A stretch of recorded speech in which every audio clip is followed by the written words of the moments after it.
Wednesday at a speech in South Carolina, Donald Trump brought up one of his former ventures, Trump University. It's been the subject of increased scrutiny ever since New York's Attorney General sued Donald Trump in 2013, saying that the school was a scam. But think of it, 98% of the students have signed a document saying they love the school. And now this guy brings a lawsuit, and I say, how can I settle when everybody loved it? How can I do that? 6,700 students signed contracts with Trump University, while a number of students said they were satisfied with the value of their Trump University investment. 150 of them filed affidavits with an attorney general, and 2 class action lawsuits were filed by students demanding their money back. Those lawsuits are still ongoing, and just last week, a judge decertified part of one class action relating to Trump University, handing Donald Trump a partial victory there. During a 3-month investigation, CBS News reached out to dozens of former students and reviewed hundreds of comments about the program. Julianna Goldman is in Washington with our investigation. Julianna, good morning.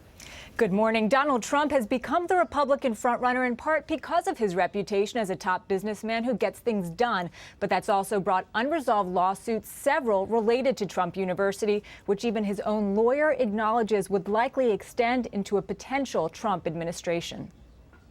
Particularly, what I was really looking for was guidance in how to finance real estate transactions. In 2010, former New York City transit worker Gary Smith was unemployed and says he was desperate to make money. He saw an ad for Trump University and turned to a known brand. I thought he was like, kind of a top-notch guru of sorts, So he was a big draw for you? Yeah, definitely. Smith spent more than $35,000 on Trump University. He contacted the Attorney General of New York after he heard about its $40 million lawsuit against Trump, claiming the billionaire defrauded students and made an estimated $5 million. I didn't want to put my name on anything having to do with education unless it was going to be the best. Trump University began in 2004. In 2007, it started offering live events around the country. If you don't learn from the people that we're going to be putting forward, and these are all people that are hand-picked by me. CBS News found 3 of those instructors had previously filed for bankruptcy. Others, like Smith's instructor James Harris, People call me the money motivator. were motivational speakers paid on commission to sell additional Trump training. CBS News verified at least 17 affidavits specifically mention Harris, who was hired in 2008. While thousands attended the 3-day, $1,500 seminar around the country, the company's main revenue source was an extended $35,000 mentorship called the Trump Gold Elite Package. Smith and other former students told CBS News instructors urged them to increase the credit limit on their credit cards for investing and to fund their training. One former student's affidavit reads, when people said that they did not have enough money to pay for the Trump elite programs, Mr. Harris suggested using the newly increased credit card limit. It certainly wasn't something that was encouraged or something that was implemented across the board. Alan Garden is Trump's attorney. Unfortunately, I think with any business, you're going to get some students who aren't satisfied. Former student Gary Smith says he was told he would get support from real estate mentors, but says they didn't deliver. Smith concedes he gave positive reviews to 2 mentors, and even writing here, I'm very optimistic that I will be a very successful real estate investor in the near future. Can you point to any financial gain?